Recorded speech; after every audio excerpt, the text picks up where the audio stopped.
Easter. I sometimes get my happies and merries mixed up. I wish someone had Merry Easter this morning and they looked at me like... They rightly looked at me like I was stupid. Thank you. So on this occasion, I thought I would read for you and with you the closing chapter of the Gospel according to St. John. And I'm drawn to this particular bit of the Easter story because as final chapters in stories go, this one is totally unnecessary. Before this chapter, Jesus has said all of the things that he has set out to say. He has done all of the things that he has set out to do. He has lived, he has died, he has been buried, he has been risen from the dead, and the story is done. It is complete. It needs nothing else. And yet, John, for some reason, feels a need to record an embarrassing conversation that Peter has with Jesus right after Peter did something he shouldn't have done. And that immediately cues us in to the relevancy of this final chapter of the Easter story. Because when it comes to morality and wisdom and getting life right, we quite often get it wrong. And that being the case, I thought it would be of benefit to all of us to listen in on how Jesus deals with a man whose mistakes weigh rather heavily upon his mind. So let's just dig right into the Bible. Final scene of his work. John the Apostle tells us that afterward, that is after Jesus has risen from the dead, he appeared again to his disciples by the Sea of Galilee. And then we're told that it went down like this. Simon Peter and his friends were together.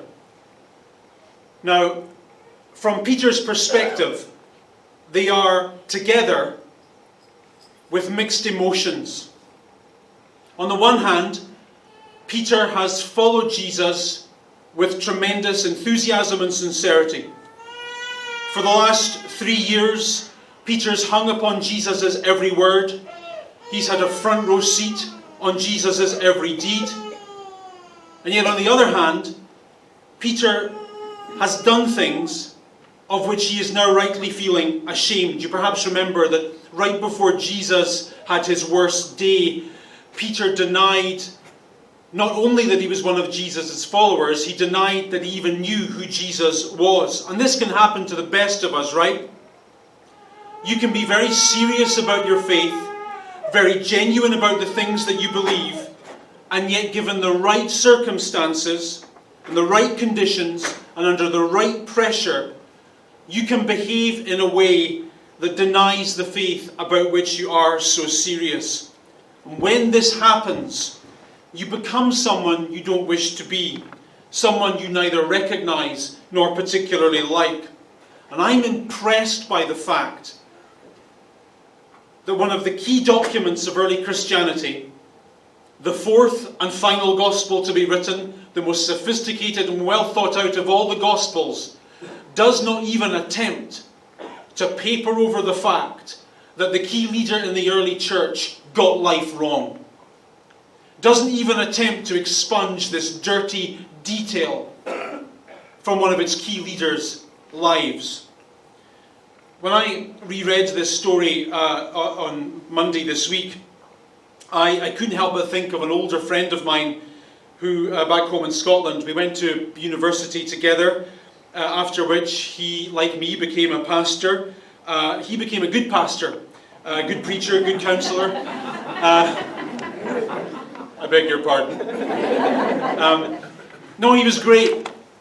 Good preacher, helped a lot of people, did a lot of good. In so many ways, the church was much the better for his life. That was true of him, without doubt. However, it was also true of him that his home life was difficult, that he was plagued by a great many demons, and that he died prematurely in the most ignominious of circumstances. And I went to his funeral, and his funeral made me angry because it was one of those attempts to just paper over the cracks. And in attempting to hide everything, it ended up saying nothing. And insofar as it said nothing, it comforted no one. What's wrong with mentioning elephants in rooms? What's wrong with saying out loud what is observably true of all of us anyway? That we are all in the same person, moral and immoral, good and bad, pure and perverse, happy and sad, optimistic and depressed. I know that my friend would have preferred it said of him that at his funeral he was a man like all men. Some of the cards he got to play in life were good, and he did a good job of them. However, other of the cards he were given were not so good and difficult, but he did his best. And sure, he had some demons to resist and some temptations that he had to deal with, and he resisted them more often than he did not.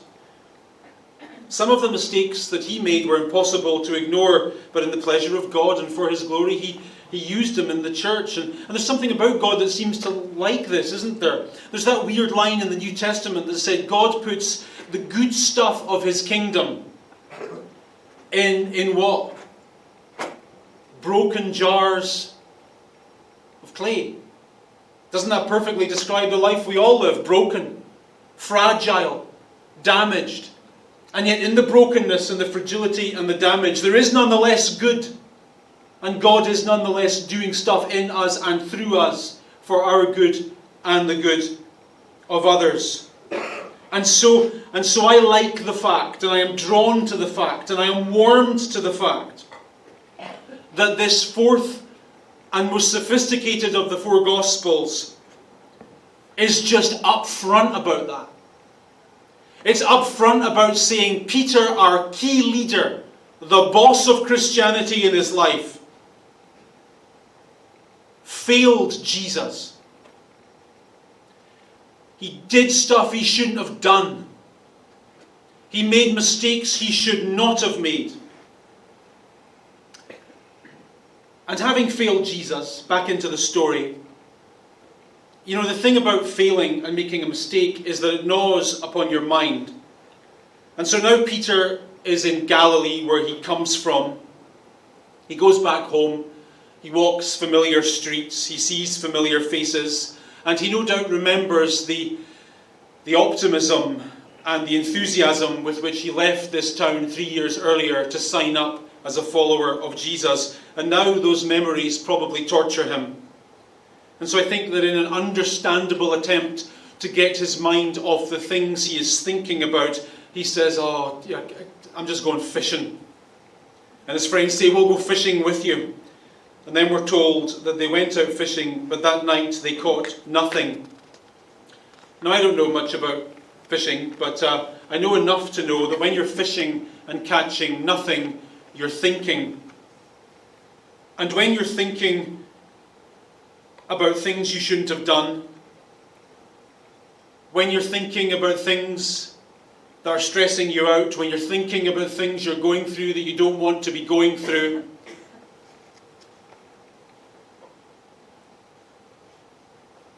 you're thinking about the thing you're trying not to think about.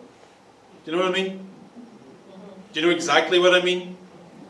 You're going through a thing, and you just want a respite from thinking about that thing, because that thing's all you think about, but it just won't leave your mind. Like Lady Macbeth, you find yourself clawing at your soul, lamenting that all the sweet perfumes of Arabia will not sweeten the smell of what you've done and what you are enduring. So that's what's going on in this story. Peter is a man with stuff on his mind, with stress in his head. And so in an attempt to just get that out of his head and forget about it for just a while, he goes out fishing, and it's a bad night, and it's a long night. It's one of those nights where the thoughts never leave him, where the stress refuses to go away. Then in the next sentence we read that early in the morning Jesus stood on the shore, but the disciples did not recognize that it was Jesus. Apparently in the Gospels, it's kind of weird, after Jesus rose from the dead, he looked the same but different. A bit like you when you get a haircut, or when you lose weight or gain weight, and you meet someone from 3 years ago, and is that you? Yeah, that's me. Yeah, and so that was going on in Jesus' life. Anyway, so he called out to his disciples, "Friends, haven't you any fish?" "No, we don't. Didn't catch any. Thanks for asking. It's good of you." Then Jesus said, "Why don't you throw your net on the right side and you'll find some."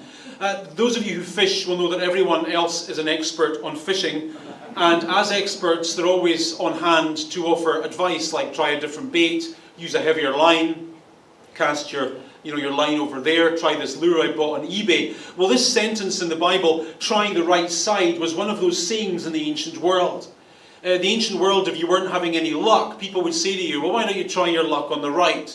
The right is the lucky side."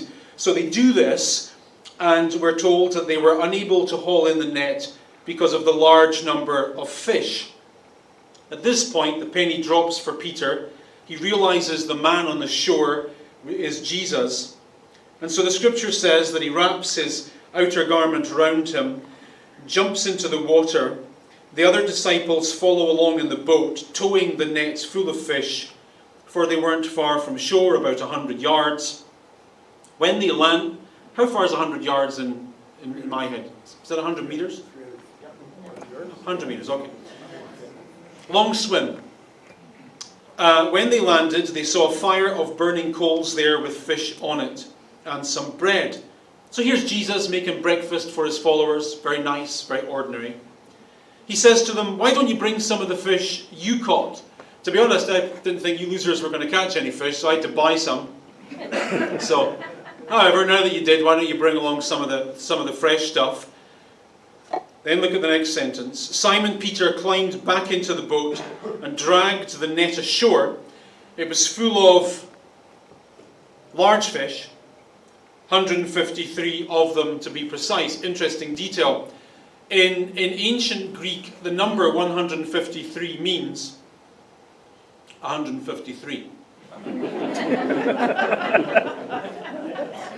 And so I'm drawn to this detail because my first job after I left high school in unsalubrious circumstances was a fishmonger. Worked as a fishmonger for 4 years, and so I know fishermen very well. And fishermen are obsessive with numbers. They keep logs of how many fish they caught and what size they were and what condition they were, because they want to make sure that they get the right price for their fish. So it's in a fisherman's DNA to count numbers of fish. And next slide. This is the sort of fish in question in the gospel story. Freshwater tilapia, a large one, like this story mentions, weighs about 2 to 3 pounds. I'm telling you this because here's Peter. Here's the man Peter is. He's big. He is a man in the stereotypical sense, in the John Wayne sense, in the Jason Stratham sense. He is powerful, formidable from an evolutionary perspective, big, strong, thick neck, tough forearms, hairy back, carrying a water-laden net, weighing 200 to 300 pounds on his shoulders, scrapes on his knuckles, problems in his head. Shame is shame. Embarrassment is embarrassment. Regret is regret. Stress is stress. Stuff in the head is stuff in the head. And you can be strong, and you can hit the bag, you can lift the weights, you can run the miles, you can spin the pedals, you can paint the pictures, you can do whatever it is you need to do to get the stuff out of your head. But when you finish doing the stuff you did to get the stuff out of your head, the stuff's right back in your head again. Do you know exactly what I mean? Of course you do. It's always there. It's always there. Next sentence. Jesus said to them, "Come, have breakfast." None of the disciples dared ask him, "Who are you?" They knew it was the Lord. So picture the scene. Picture the awkward family dinner. They're sitting around having a meal. And it's one of those meals where there's a lot to talk about, but no one wants to do any talking, because the talking is of necessity awkward. There are two huge elephants in this room, and they are connected. Elephant number one, they know Jesus is risen from the dead, but they don't know what that's going to mean for them. Elephant number two, the strongest, most powerful, formidable, and forceful among them, the natural leader, has made a mistake that cannot be undone and cannot be ignored. And so in addition to the fish and the bread and the Reese Puffs, this is what's on the table. The Jesus movement will endure in some form, that much is obvious. But what about the strong man who just recently behaved in such a terrible way? We can't ignore it. And this is a huge awkwardness, because at stake in this issue is not only the bad behaviour of Peter, but the bad behaviour of all who claim to have faith. The issue at stake at this breakfast is, when you make a mistake, does that mistake become the end of you? Does it finish you? Does it snap your faith irreparably? When you do wrong as a believer, are you done as a believer? With all this weighing on Peter's mind and theirs, they eat their breakfast in uncomfortable silence. Then John tells us that when they had finished eating, Jesus said to Simon Peter, "Simon, do you love me more than these?" So for most of his life, as I said, Peter has been a fisherman, like his father before him and his father before him. Fishing isn't what he does for a living. Fishing is in his blood. When you come from that kind of stock, it's not your job, it's who you are. Peter's self-identity all his life has been tied up in boats and nets and the sea and all that stuff. And so Jesus starts this awkward conversation by saying to Peter, "Do you see this boat and this body of water and this thing that has defined you for so long? Do you love me more than you love all that?" You see what Jesus is doing there? He's starting this conversation not by talking about the mistake that you made yesterday, but instead by talking about who you want to be tomorrow. Yeah, you made a mistake. Yeah, you did something you shouldn't have done. And yeah, it's embarrassing. But that was yesterday. And yeah, we probably need to talk about that, and we will. But before we talk about what needs to be talked about, let's talk about something more important. Let's talk about who you choose to be tomorrow. Who you choose to be going forward. And sometimes the mistakes that you make in life clarify the thing you really want to be. Sometimes having done this, you realize that this really is not what you want. What you really want is this. And this is so much bigger and so much better. And with all this weighing on Peter's mind and theirs, they carry on. Peter responds easily enough and says, "Oh, Jesus, you know that I love you. You know I do. You know how I feel. You know that thing that I did, that wasn't who I am, not really." Jesus says, "Fair enough. In that case, I've got a job for you. Feed my lambs." So, in the Bible, like all ancient documents, really, the sheep are mentioned a lot. Everyone was either a farmer or knew someone who was a farmer, and so sheep were ubiquitous right across the ancient world.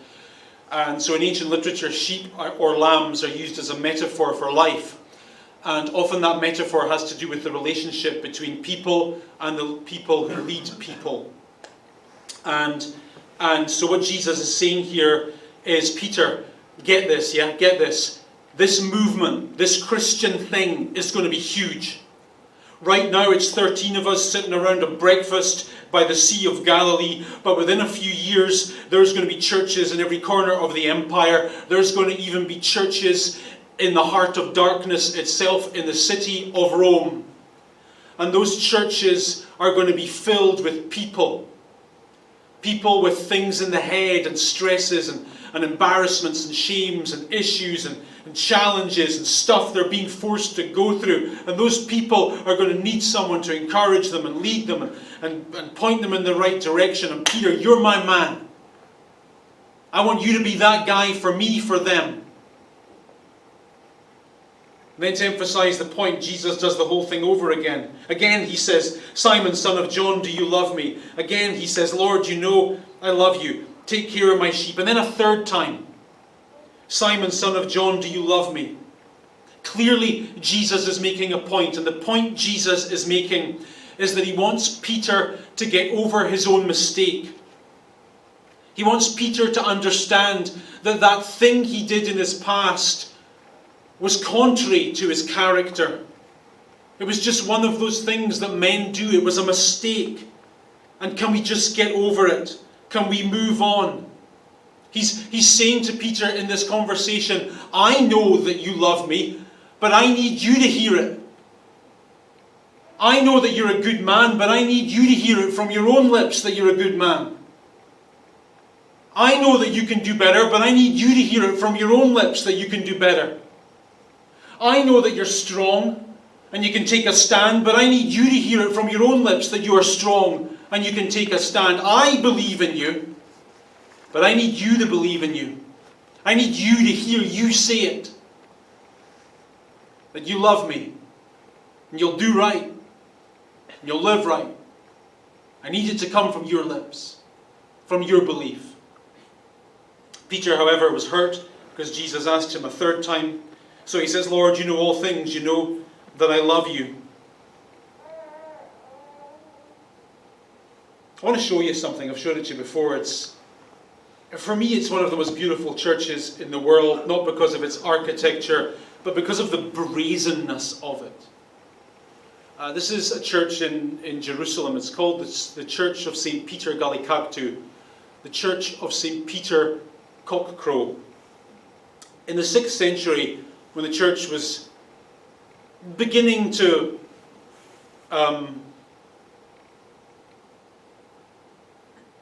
gloss over some things, when they were beginning to sugarcoat some things, for some reason they chose to build this church on the actual site of Peter's darkest moment. And on this occasion they chose not to paper over anything. On this occasion our Christian forebearers said, "We are building a church on the site of our leader's greatest failure, and we are naming the church after our leader's greatest failure." How do you like that for beauty? The church of the cell in which you were imprisoned for your crimes. Like that?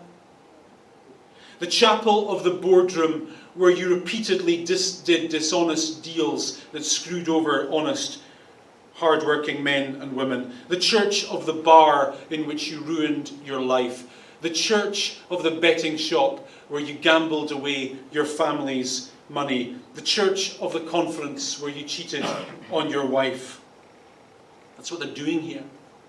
The early church were open and honest about sin because they were convinced that failure was never final. They were convinced that how we behave never influenced God's love for us and kindness towards us. And that being the case, they believed that the aberrant things that a man and woman does do not of necessity define who that man and woman are. And that's what this conversation is. Peter, you need to hear from your own lips, deep from your own faith, that you are better than you have become. That you have a future with me unconnected to your past. That you will lead. That you will help others. That you'll make a difference. That your mistake will not be the end of you. Your mistake will not be the end of you. What you did will not be the end of you. What happened will not be the end of you. What you're going through will not be the end of you.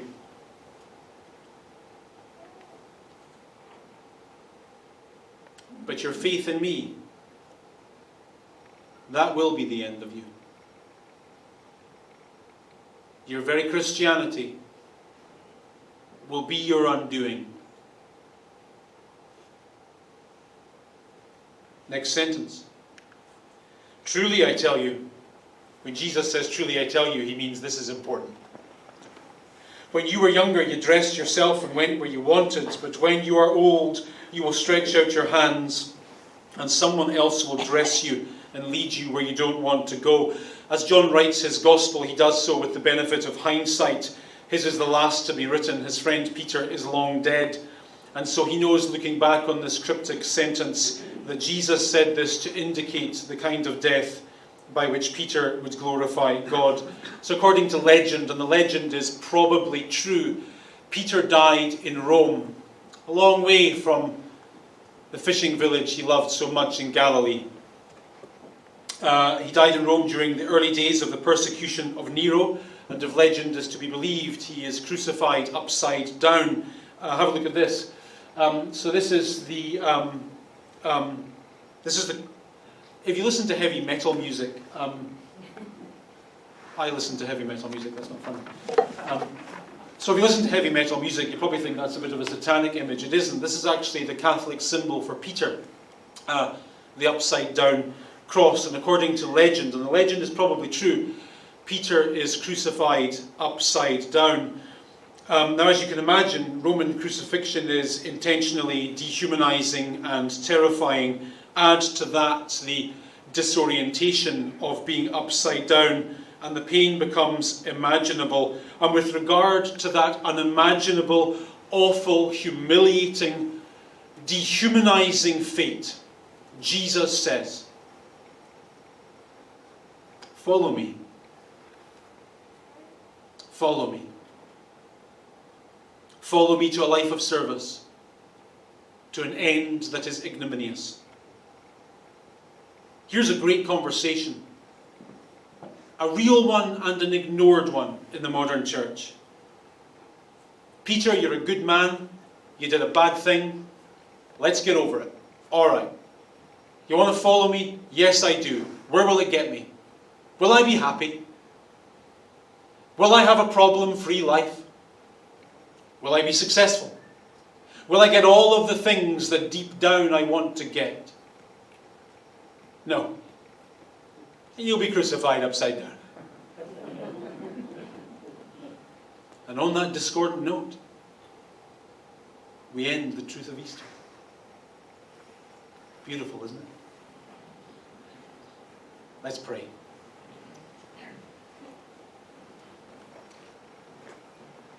Our Heavenly Father, we regret in honesty that our lives are not as perfect as we would wish them to be, and we regret particularly the ways in which those imperfections are our fault.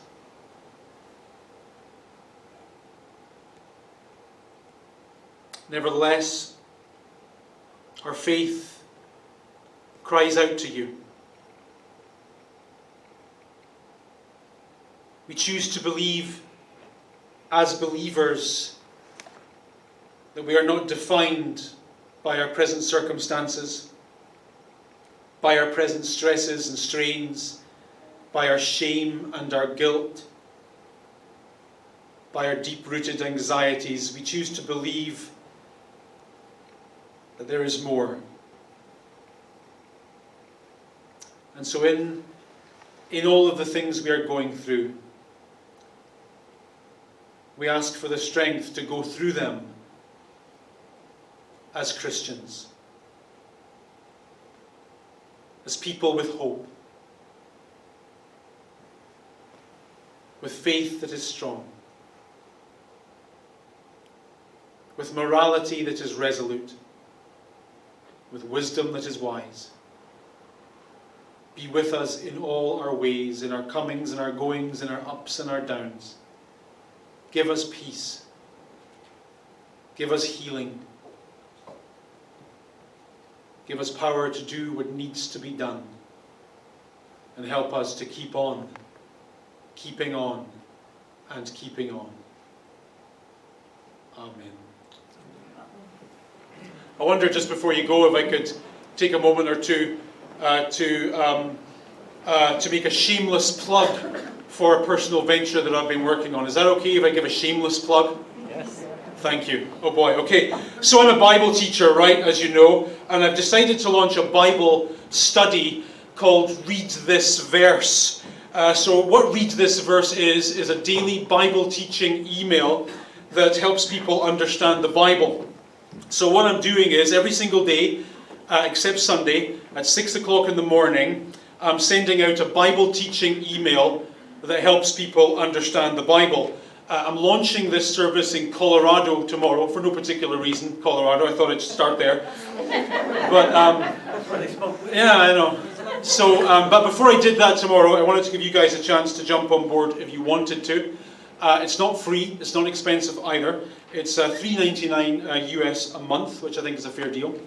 I think it'll do a lot of good. It'll help a lot of people and help a lot of people understand the Bible. So if that sounds like it might tickle your fancy, head on over later on to readthisverse.com, and all the information's there. And yeah, there you go. Shameless plug over. Thanks, guys.